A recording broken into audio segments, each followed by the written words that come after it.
السلام علیکم عزیز ناظرین، بسم اللہ الرحمن الرحیم۔ نمرود کی آگ سے نکلنے کے بعد حضرت ابراہیم علیہ السلام نے ملک شام کا رخ کیا اور وہیں زندگی بسر کرنے لگے۔ اس شہر میں آ کر حضرت ابراہیم علیہ السلام کا واسطہ ایسے لوگوں سے پڑا جو بڑے ہی خوبصورت اور اعلیٰ شان و شوکت والے کپڑے پہن کر کسی جگہ روانہ ہو رہے تھے۔ حضرت ابراہیم علیہ السلام نے ان لوگوں سے پوچھا کہ تم سب لوگ کہاں جا رہے ہو؟ انہوں نے جواب دیتے ہوئے کہا کہ ہم ایک بادشاہ کے محل میں جا رہے ہیں۔ ان کی ایک بہت ہی خوبصورت لڑکی ہے، وہ ایسی خوبصورت ہے کہ اس جیسی حسین عورت اس دنیا میں کوئی موجود نہیں ہے، لیکن اس کے لیے جو بھی رشتہ آتا ہے وہ اس کو انکار کر دیتی ہے۔ اس کا کہنا ہے کہ میں اپنے پسند کے لڑکے سے شادی کروں گی۔ 7 دن سے مسلسل یہ سلسلہ جاری ہے کہ سب لوگ وہاں جاتے ہیں۔ وہ شہزادی کسی کو پسند نہیں کرتی ہے، سب کو محل کے میدان سے جانے کے لیے کہہ دیتی ہے۔ یہ بات سن کر حضرت ابراہیم علیہ السلام بھی ان لوگوں کے ساتھ اس بادشاہ کے محل میں یہ عجیب منظر دیکھنے چلے گئے۔ جب سب لوگ اس محل کے میدان میں آ کر بیٹھ گئے تو وہ شہزادی اپنی نوکرانیوں کے ساتھ بہت اچھے لباس اور چہرے کو ڈھانپ کر ایک بڑے سے برتن میں سونے چاندی کے جواہرات لے کر معمول کے مطابق سب لڑکوں کو دیکھنے لگ گئی۔ شہزادی نے دور سے دیکھا کہ آج ان لڑکوں میں ایک ایسا لڑکا ہے کہ جس کی پیشانی نور سے چمک رہی تھی۔ شہزادی نے اس لڑکے میں عجیب کشش محسوس کی تو وہ حضرت ابراہیم علیہ السلام کے پاس آئی اور سونے چاندی سے بھرا ہوا برتن حضرت ابراہیم علیہ السلام کی گود میں انڈیل دیا اور واپس جا کر اپنے والد کے ساتھ تخت پر بیٹھ گئی۔ حضرت ابراہیم علیہ السلام کو بادشاہ کے سامنے لایا گیا تو بادشاہ نے اپنی لڑکی سے کہا، اے میری پیاری بیٹی، تیری پسند بہت ہی اچھی ہے۔ تو نے نیک اور پرہیزگار لڑکے کو پسند کیا ہے۔ یہ لڑکا مجھے مالی لحاظ سے غریب لگتا ہے، اس لیے بادشاہ نے لڑکی سے کہا، اے میری بیٹی، یہ غریب اور پردیسی لڑکا ہے، تم اس سے شادی نہ کرو۔ وہاں جو لوگ بیٹھے ہوئے تھے انہوں نے بادشاہ کی بیٹی سے حضرت ابراہیم علیہ السلام کی شادی کرنے کے لیے ہاں کروا دی۔ شادی کا سارا خرچہ بادشاہ نے دونوں طرف سے خود ہی کیا۔ بادشاہ کی لڑکی کی شادی کا چرچا سارے شہر میں ہو گیا تھا۔ ناظرین، اس شہزادی کا نام حضرت سارہ سلام اللہ علیہ تھا، لیکن بعض روایات یہ بھی ذکر کیا گیا ہے کہ حضرت سارہ کی والدہ حضرت ابراہیم علیہ السلام کی خالہ تھی۔ کچھ روایات میں یہ بھی بیان کیا گیا ہے کہ سارہ اور اماں ہوا ایسی خواتین تھی جو کہ انتہا کی حسین و جمیل تھی۔ حضرت ابراہیم علیہ السلام کی شادی کو ابھی چند دن ہی گزرے تھے کہ آپ علیہ السلام نے ملک مصر کی طرف ہجرت کی۔ مصر میں اس وقت قبطیوں کی حکومت تھی اور یاد رہے کہ قبطیوں کے ہر بادشاہ کو فرعون کے لقب سے پکارا جاتا تھا۔ کچھ لوگ سمجھتے ہیں کہ فرعون خاص اس بادشاہ کا نام تھا جو حضرت موسیٰ علیہ السلام کے زمانے میں تھا، جبکہ فرعون کسی بھی بادشاہ کا نام تاریخ میں نہیں رہا۔ فرعون ایک لقب ہے جو کہ قبطیوں کے تمام بادشاہوں کے لیے بولا جاتا تھا۔ اس وقت عمرو بن امرتی القیس وہاں کا فرعون بادشاہ تھا۔ سفر پر جاتے ہوئے لوگوں نے حضرت ابراہیم علیہ السلام کو کہا، اے ابراہیم علیہ السلام، اپنی بیوی کو ساتھ لے کر نہ جاؤ۔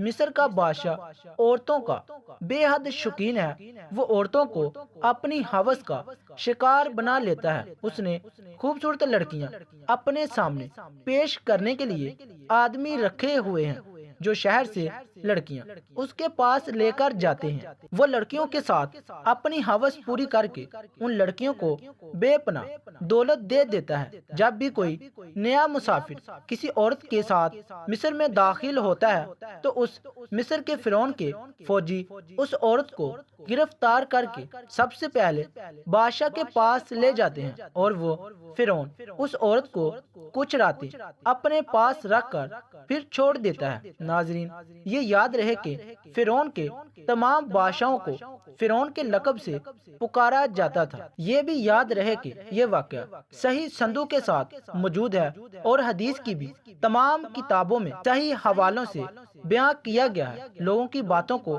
سن کر حضرت ابراہیم علیہ السلام کے دل میں یہ بات آئی کہ میں تو کافی بوڑھا ہو گیا ہوں اور سارا بے حد حسین و جمال ہے، ایسا نہ ہو کہ جو یہ لوگ کہہ رہے ہیں وہ سچ نہ ہو جائے۔ اس ڈر سے حضرت ابراہیم علیہ السلام نے ایک بڑا سا صندوق لیا، اس میں اپنی بیوی کو بند کر کے اس صندوق کو تالا لگا کر ایک اونٹ کے اوپر رکھ دیا۔ جب حضرت ابراہیم علیہ السلام قافلے والوں کے ساتھ شہر میں پہنچ گئے تو شہر والوں نے صندوق کو کھولنے کی کوشش کی۔ حضرت ابراہیم علیہ السلام نے شہر کے لوگوں کو صندوق نہ کھولنے کے لیے کہا اور فرمایا کہ تم اس صندوق کو مت کھولو، اگر تم کو اس کے بدلے سونا چاندی بھی وصول کرنی ہے تو میں وہ بھی دینے کو تیار ہوں۔ جب شہر کے لوگوں نے حضرت ابراہیم علیہ السلام کی یہ بات سنی تو ان کے دل میں یہ بات آئی کہ اس صندوق میں ایسی کیا چیز ہے جس کے بدلے میں یہ آدمی ہم کو سونا چاندی دینے کے لیے تیار ہو رہا ہے۔ انہوں نے کہا کہ ہم اس صندوق کو ضرور چیک کرنا چاہتے ہیں کہ اس میں کیا ہے۔ شہر کے لوگوں نے ضد کرتے ہوئے اس صندوق کو کھول دیا تو انہوں نے دیکھا کہ ایک حسین و جمیل عورت اس صندوق میں بند کی ہوئی ہے۔ انہوں نے کبھی اتنی حسین و جمیل عورت نہ دیکھی تھی۔ انہوں نے حضرت ابراہیم علیہ السلام اور سارا کو لیا اور فرعون بادشاہ کے سامنے پیش کر دیا۔ جب بادشاہ کی نظر سارا پر پڑی تو بادشاہ نے حضرت ابراہیم علیہ السلام سے دریافت کیا کہ یہ عورت آپ کی کیا لگتی ہے؟ حضرت ابراہیم علیہ السلام نے جواب دیتے ہوئے فرمایا کہ یہ میری بہن ہے۔ حضرت ابراہیم علیہ السلام کا جواب سنتے ہی مصر کے بادشاہ نے کہا کہ تم اپنی بہن مجھے دے دو۔ حضرت ابراہیم علیہ السلام نے کہا کہ وہ خود جو فیصلہ کر لے وہ مجھے منظور ہے۔ حضرت سارا علیہ السلام نے کہا کہ میں پناہ مانگتی ہوں اللہ تعالیٰ سے۔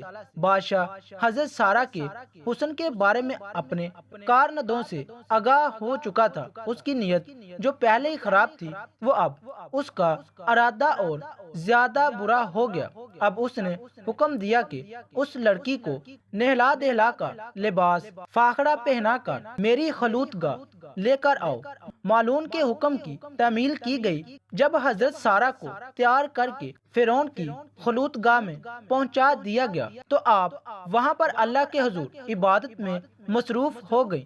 صحیح بخاری کی حدیث نمبر 2217 میں یہ واقعہ تفصیل سے درج ہے۔ چنانچہ فرعون خلوت گاہ پہنچا اور حضرت بی بی سارا سلام اللہ علیہ کی عبادت ختم ہونے کا انتظار کرنے لگا۔ حدیث پاک کے الفاظ ہیں کہ حضرت بی بی سارا سلام اللہ علیہ نے اللہ پاک سے یوں دعا کی، اے اللہ اگر میں تجھ پر اور تیرے رسول ابراہیم علیہ السلام پر ایمان رکھتی ہوں اور اگر میں نے اپنے شوہر کے سوا اپنی شرمگاہ کی حفاظت کی ہے تو مجھ پر ایک کافر کو مسلط نہ کر۔ روایت میں اس طرح بیان کیا گیا ہے کہ اللہ تعالیٰ نے اسی وقت حضرت جبریل علیہ السلام کو بھیجا اور فرمایا کہ حضرت ابراہیم علیہ السلام کی آنکھوں سے پردہ ہٹا دو تاکہ وہ اپنی عورت کو دیکھ سکے۔ بادشاہ مصر اور سارا جو بات چیت کرے وہ حضرت ابراہیم علیہ السلام خود دیکھیں اور سن سکیں۔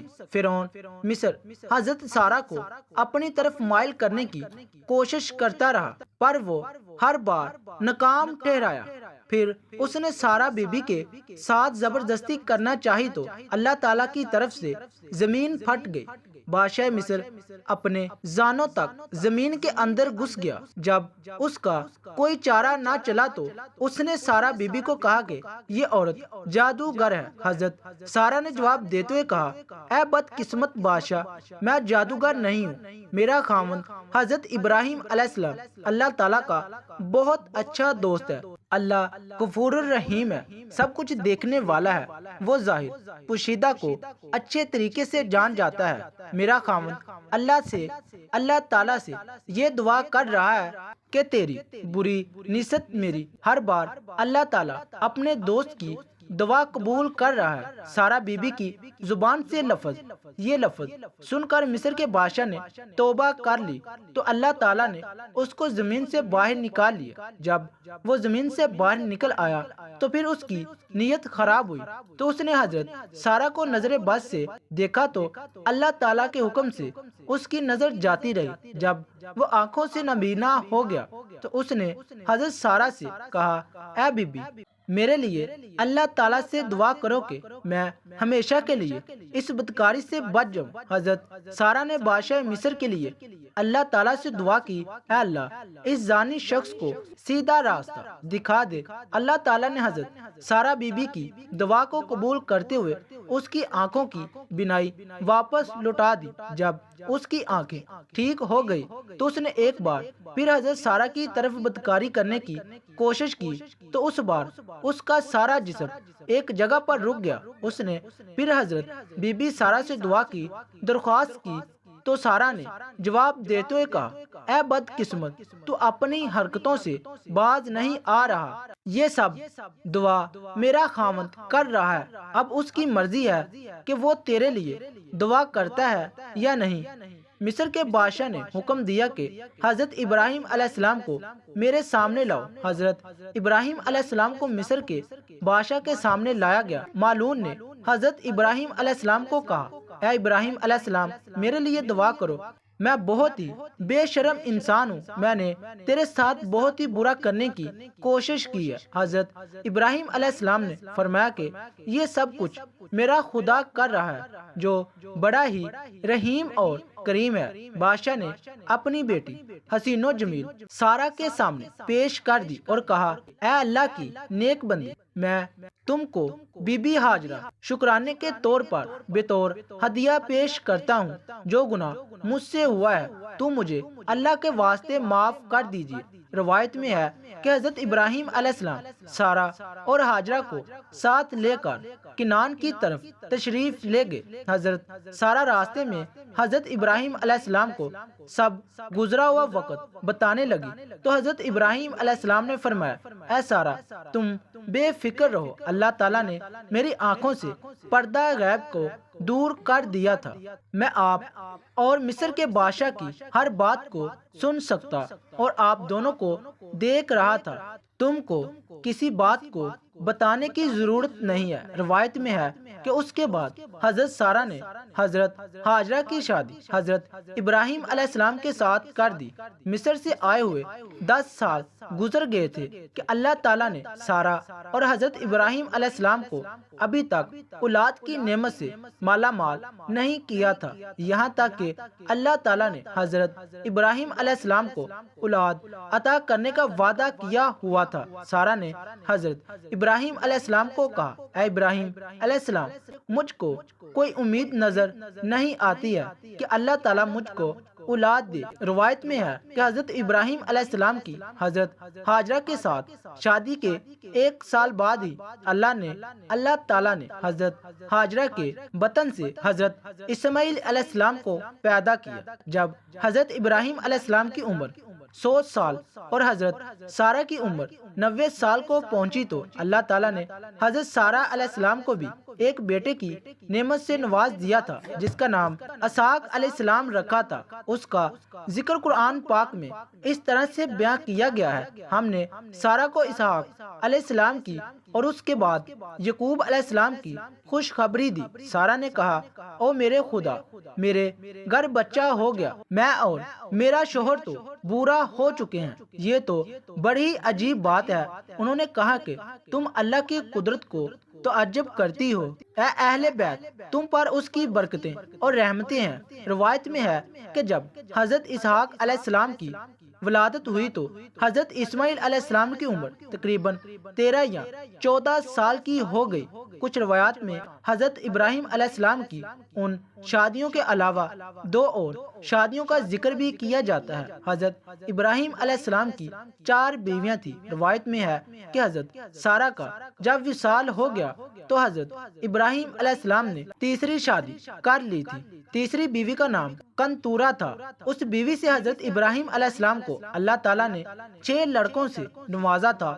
اس کے بعد حضرت ابراہیم علیہ السلام کے نکاح میں ایک اور عورت بھی آئی جس کا نام ہجویرہ تھا، اور روایت میں ہے کہ اس عورت کے بطن سے اللہ تعالیٰ نے حضرت ابراہیم علیہ السلام کو 7 بیٹوں کی خوشی سے مالا مال کیا تھا۔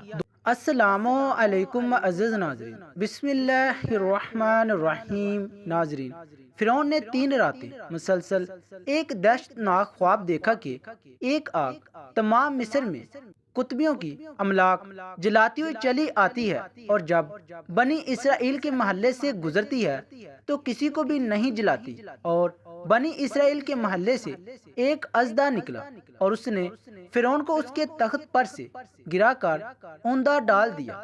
تیسری صبح فرعون نے نجومیوں کو اکٹھا کیا اور خواب کی تعبیر پوچھی تو انہوں نے کہا کہ بنی اسرائیل میں ایک لڑکا پیدا ہوگا جو تیری حکومت کے زوال کا سبب ہوگا۔ چنانچہ فرعون نے دربان کو بلا کر اعلان کروا دیا 1000 پیادہ بنی اسرائیل کے محلے میں مقرر کریں اور 1000 دائیاں بھی ان کے ہمراہ کر دیں، تاکہ بنی اسرائیل کے جس گھر میں لڑکا ہو اس کو قتل کر ڈالیں اور لڑکیوں کو چھوڑ دیں۔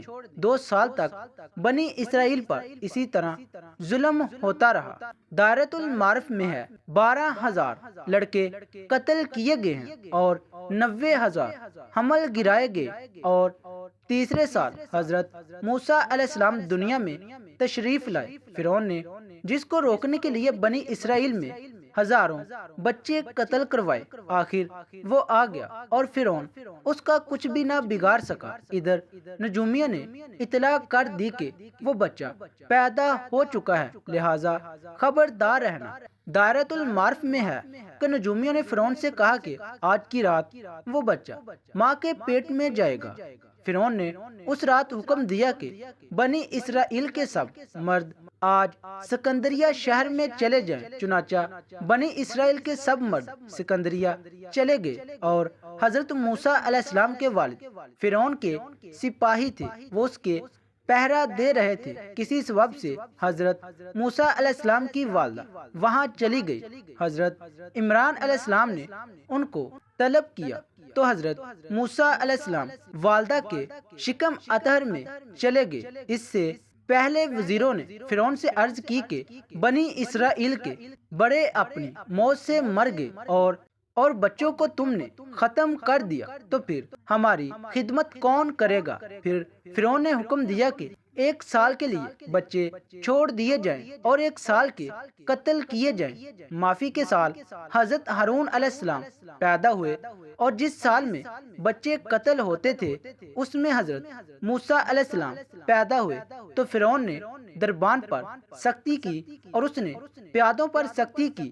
تو پیادوں نے کہا کہ ہم نے ایک گھر میں صرف دائی کی بات پر اعتبار کیا ہے اور زیادہ تحقیق نہیں کی، تو کتوال کے حکم پر یہ عمران کے گھر میں گھس آئے۔ اس وقت حضرت موسیٰ علیہ السلام اپنی بڑی بہن کی گود میں تھے جس کا نام مریم تھا۔ جب اس نے دیکھا کہ پیادے بغیر کسی اطلاع کے گھر میں گھس آئے تو فوراً بائی کو تندور میں ڈال دیا جو اس وقت برک رہا تھا، اس خیال سے کہ اس کی جان تو ویسے بھی جائے گی مگر باقی گھر والے تو محفوظ رہیں گے۔ جب پیادوں نے خوب تسلی کر لی کہ گھر میں کوئی لڑکا موجود نہیں ہے اور تندور کو نہ دیکھا، واپس چلے گئے۔ ادھر آپ علیہ السلام کی والدہ فرد غم میں بے ہوش ہو گئی تھی۔ ہوش آنے پر بیٹی سے بچے کے بارے میں پوچھا تو اس نے کہا، میں نے اس کو جلتے تندور میں ڈال دیا تھا۔ تو ان کے غم میں مزید اضافہ ہو گیا۔ یکا یک تندور سے آواز آئی کہ اے اماں جان، غم نہ کھا، اللہ نے جس طرح حضرت ابراہیم علیہ السلام پر آگ کو ٹھنڈا کر دیا تھا اسی طرح مجھ پر بھی ٹھنڈا کر دیا ہے۔ چنانچہ انہوں نے آپ کو تندور سے باہر نکالا۔ اس وقت آپ علیہ السلام کی عمر 40 دن کی تھی۔ اب آپ علیہ السلام کی والدہ نے اپنے گھر میں مشورہ کیا کہ آخر یہ بچہ ہی ہے، آواز نکالے گا، اور فرعون کے پیادے گھر گھر تلاشی لے رہے ہیں اس کی آواز سن لیں گے تو اس کو بھی اور ہم سب کو بھی قتل کر دیں گے۔ بہتر یہ ہے کہ اس کو صندوق میں رکھ کر دریائے نیل میں چھوڑ دیں، کسی گاؤں میں چلے جائے گا، یہ زندہ بھی رہے گا اور ہم بھی فرعون کے خوف سے نجات پائیں گے۔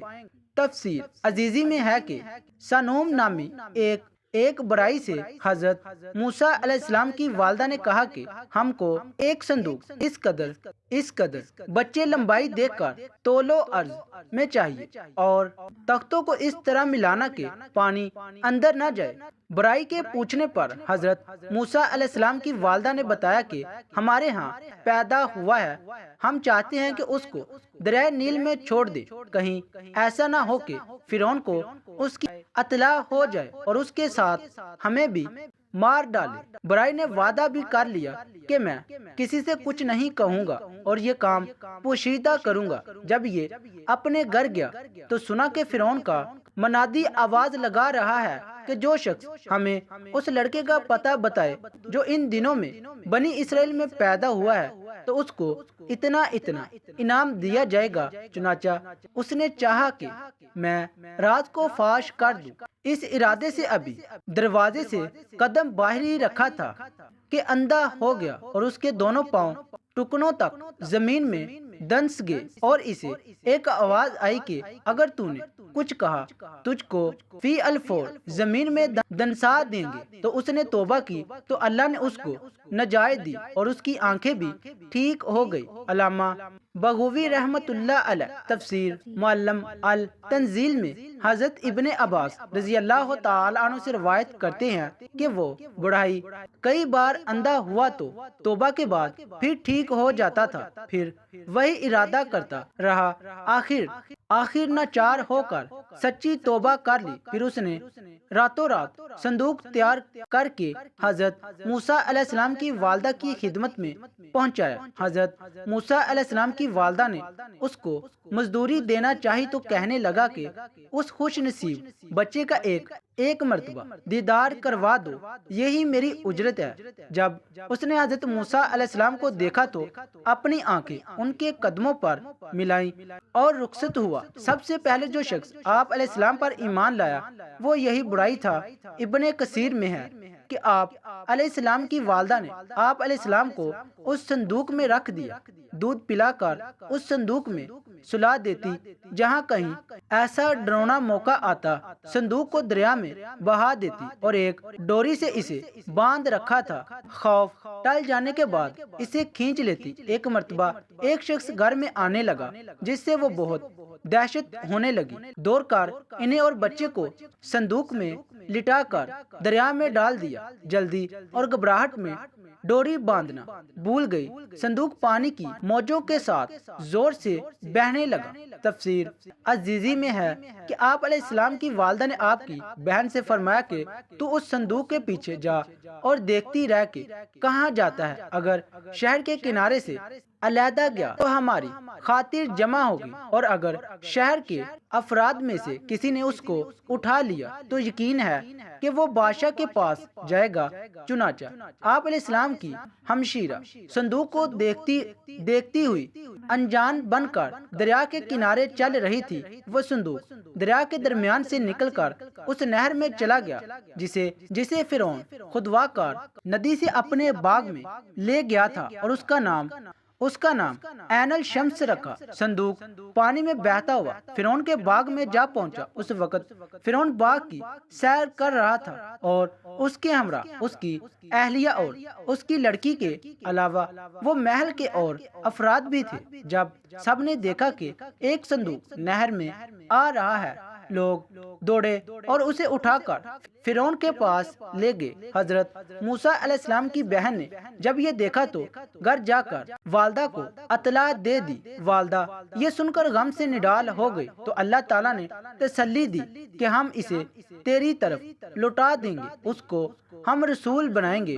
تو خاطر جمع رکھ۔ علامہ بغوی رحمت اللہ علیہ نے اپنی تفسیر میں لکھا ہے کہ فرعون کی بیٹی کے بدن سفید داغ تھے۔ نجومیوں نے کہا تھا دریا میں ایک صندوق ملے گا جس میں ایک بچہ ہوگا، اس کا لب لگانے سے یہ داغ ختم ہو جائیں گے۔ جب یہ صندوق ملا تو فرعون کی لڑکی نے حضرت موسیٰ علیہ السلام کا لب اپنے داغوں پر لگایا تو وہ ٹھیک ہو گئی۔ ادھر جب فرعون نے دیکھا کہ ایک لڑکا چند دنوں سے پیدا شدہ صندوق میں رکھا ہے، حامان کو بلایا اور کہا کہ یہ وہی لڑکا ہے نجومی جس سے مجھے ڈراتے تھے۔ میرے رویے کو دیکھ کر خود بخود کسی طرح یہ ہمارے پاس آ گیا، اب اسے مار ڈالو۔ لیکن جب اس کی بیوی نے دیکھا تو کہنے لگی کہ اس کو ہرگز قتل نہ کرنا جیسے کہ ارشاد ہے، اور فرعون کی بیوی نے کہا کہ یہ آنکھ کی ٹھنڈک ہے میرے لیے اور تمہارے لیے، اس کو قتل نہ کرو، ممکن ہے کہ یہ ہم کو نفع دے یا ہم اس کو بیٹا بنا لیں۔ اور وہ سمجھتے نہ تھے۔ فرعون نے فیصلہ بدل لیا اور بیوی کی بات مان لی، اور حضرت آسیہ رضی اللہ تعالی عنہ نے حضرت موسیٰ علیہ السلام کو اپنا بیٹا بنا لیا اور دائیوں کو حکم دیا کہ اس کو دودھ پلاؤ، لیکن جو دائی بھی آتی آپ علیہ السلام اس کا دودھ نہ پیتے۔ ادھر حضرت موسیٰ علیہ السلام کی بہن حالات معلوم کرنے بار بار فرعون کے دربار میں آتی تھی۔ اللہ تعالیٰ نے اپنے نبی موسیٰ علیہ السلام پر غیر عورتوں کا دودھ حرام کر دیا تھا، اس لیے آپ علیہ السلام کسی عورت کا دودھ پینے کے لیے تیار نہ تھے۔ الغرض جب آپ علیہ السلام کی ہمشیرہ کو یہ معلوم ہوا تو کہنے لگی کہ میں ایک دائی بتلاتی ہوں، شاید اس کا دودھ پی لے۔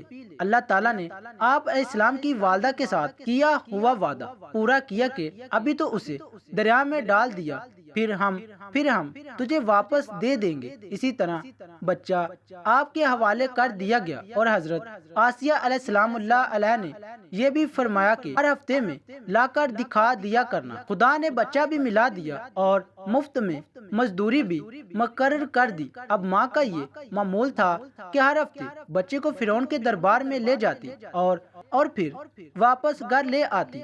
2 برس تک والدہ نے آپ علیہ السلام کو دودھ پلایا۔ جب 2 برس کے بعد آپ کا دودھ چڑھوایا تو حضرت آسیہ علیہ السلام نے حضرت موسیٰ علیہ السلام کی والدہ کو سونے سے لدا ہوا ایک اونٹ اور کئی نفیس چیزیں تحفے میں دے کر رخصت کیا، اور حضرت موسیٰ علیہ السلام کی پرورش اپنے پاس کرنی شروع کر دی۔ قارون حضرت موسیٰ علیہ السلام کا بہت بڑا دشمن ہو گیا اور اعلیٰ درجے کا متکبر اور مغرور ہو گیا۔ جب زکوٰۃ کا حکم نازل ہوا تو اس نے حضرت موسیٰ علیہ السلام کے روبرو یہ وعدہ کیا کہ وہ اپنے تمام مالوں میں سے 1000واں حصہ زکوٰۃ میں نکالے گا، مگر جب اس نے مالوں کا حساب لگایا تو ایک بہت بڑی رقم زکوٰۃ کی نکلی۔ یہ دیکھ کر اس پر ایک دم حرص و بخل کا بھوت سوار ہو گیا، اور نہ صرف زکوٰۃ کا منکر ہو گیا بلکہ عام طور پر بنی اسرائیل کو بہکانے لگا کہ حضرت موسیٰ علیہ السلام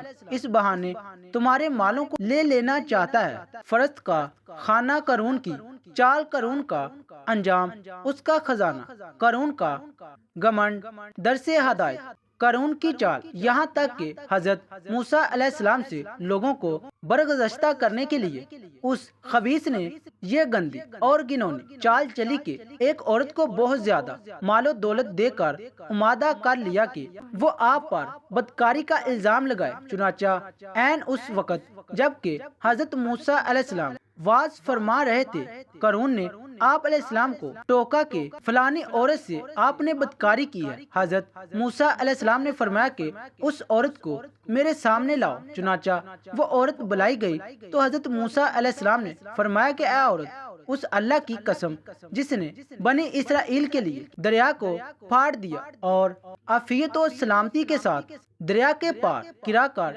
فرعون سے نجات دی، سچ سچ کہہ دے کہ واقعہ کیا ہے۔ حضرت موسیٰ علیہ السلام کے جلال سے عورت سہم کر کانپنے لگی، اور اس نے مجمع عام میں صاف صاف کہہ دیا کہ اے اللہ عز و جل کے نبی، مجھ کو قارون نے کثیر دولت دے کر آپ پر بہتان لگانے کے لیے آمادہ کیا ہے، اس وقت حضرت موسیٰ علیہ السلام آپ دیدہ ہو کر سجدہ شکر میں گر پڑے اور بحالت سجدہ آپ علیہ السلام نے یہ دعا مانگی کہ یا اللہ قارون پر اپنا قہر و غضب نازل فرما دے۔ قارون کا انجام، پھر آپ نے مجمع سے فرمایا کہ جو قارون کا ساتھی ہو وہ قارون کے ساتھ ٹھہرا رہے، اور جو میرا ساتھی ہو وہ قارون سے جدا ہو جائے۔ چنانچہ دو خبیثوں کے سوا تمام بنی اسرائیل قارون سے الگ ہو گئی۔ پھر حضرت موسیٰ علیہ السلام نے زمین کو حکم دیا کہ اے زمین تو اس کو پکڑ لے، تو قارون ایک دم گھٹنوں تک زمین میں دنس گیا۔ پھر آپ نے دوبارہ زمین سے یہی فرمایا تو وہ کمر تک زمین میں دنس گیا۔ یہ دیکھ کر قارون رونے اور بلبلانے لگا اور قرابت و رشتہ داری کا واسطہ دینے لگا، مگر آپ نے کوئی التفات نہ فرمائی، یہاں تک کہ وہ بالکل زمین میں دنس گیا۔ دو منحوس آدمی جو قارون کے ساتھی ہوئے تھے لوگوں سے کہنے لگے کہ حضرت موسیٰ علیہ السلام نے قارون کو اس لیے دنسا دیا ہے تاکہ قارون کے مکان اور اس کے خزانے پر خود قبضہ کر لے۔ تو آپ نے اللہ تعالیٰ سے دعا مانگی کہ قارون کا مکان اور خزانہ بھی زمین میں دنس جائے۔